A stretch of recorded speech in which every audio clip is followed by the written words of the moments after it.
Never cards on your children. কখনো বাচ্চাদের বদদোয়া দেওয়া যাবে না। বাবারা, ছেলের বাবা মেয়ের বাবারা শুনতেছেন? মনোযোগ নাই মনে হয়। মনোযোগ আছে? কখনো ছেলে মেয়েদেরকে কি দেয়া যাবে না? যত দুষ্ট হোক, যত বদের হাড্ডি হোক, বদদোয়া দেওয়া যাবে। ওই সময় দোয়া করে ফেলবেন। বেশি রাগ আসলে কি করবেন? একটা দোয়া আপনি সেট করে নেবেন যে বেশি রাগ চলে আসলে আমি এই দোয়াটা করে দিব। ভালো দোয়া পারা যাবে? কারণ বাবা মা রাগের মাথায় যেটা বলে এটা কবুল করে নেয় কে? কাবা ঘরের একজন কালো ইমাম আছে, নাম ইমাম আল কালবানি। দেখছেন এই ইমামরে আপনারা? উনি লন্ডনে একটা ইন্টারভিউতে বলেছেন, আমার মায়ের বদদোয়া আমাকে কাবা ঘরের ইমাম বানিয়েছে। লন্ডনে একটা কনফারেন্সে উনি ইন্টারভিউ দিচ্ছিলেন। ওনাকে বলা হলো, কাবার সব ইমাম সাদা ইমাম, আপনি কালো মানুষ, কেমনি ইমাম হইলেন? উনি বললেন, আমার মায়ের বদদোয়া আজকে আমাকে কাবা ঘরের ইমাম বানিয়েছে। উনি বললেন, আমি ছোট্টবেলা অনেক বদের হাড্ডি ছিলাম, আমার মতো দুষ্ট আমার এলাকায় কোনো ছেলে ছিল না। মানুষের গালাগালি, মারামারি, দুষ্টামি, ভাঙচুর, চেঁচামেচি, চিৎকার, বিশৃঙ্খলা আমার মতো কেউ বেশি করতে পারতো না। কিন্তু আমার মা ছিল অনেক বড় আল্লাহওয়ালা।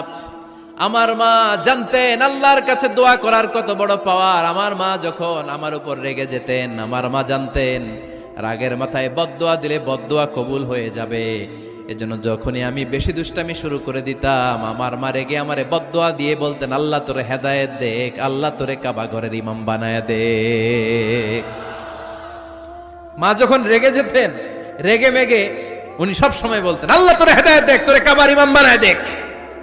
রাগে রাগে ভালো দোয়া করতেন। সুবহানাল্লাহ কইতে বললেন না? আপনারাও আপনাদের ছেলে মেয়েদের জন্য একটা ভালো দোয়া সেট করে নেবেন। রাগ আসলে ওই দোয়াটা করবেন, ওইটার উপরে জাল মিটাবেন, রাগ মেটাবেন ওইটার উপর। পারা যাবে? পারা যাবে? নিজে ভালো না, ছেলে মেয়ে ভালো চায়, এরকম আছে না নাই? জীবনও হবে না। আপনি সারাদিন টানেন সিগারেট, সারাদিন কি টানেন, আর ছেলেরে বুঝাইতেছেন ধূমপান স্বাস্থ্যের জন্য ক্ষতিকর। ছেলেরে কি ওয়াজ করতেছেন? ধূমপান স্বাস্থ্যের জন্য ক্ষতিকর। নিজে টানেন কি? সিগারেট। কাজ হবে? আপনি মা, আপনি সারাদিন দেখেন হিন্দি সিরিয়াল, আর আপনি চান আপনার মেয়েটা ওন্না পরে ঘুরুক, বোরকা পরে বেরোক। আপনি চান আপনার মেয়েটা নামাজি হোক, কিন্তু আপনার সিরিয়াল একটাও মিস হয় না। এরকম মা আছে না নাই? কাজ হবে? কথা বলেন। এজন্য নিজেরা উত্তম বা আদর্শ ছেলে মেয়ে পেতে হলে আগে আদর্শ বাবা মা হতে হবে। কথা বলেন। আদর্শ ছেলে মেয়ে পেতে হলে কি করতে হবে? আদর্শ বাবা মা হতে হবে। কারণ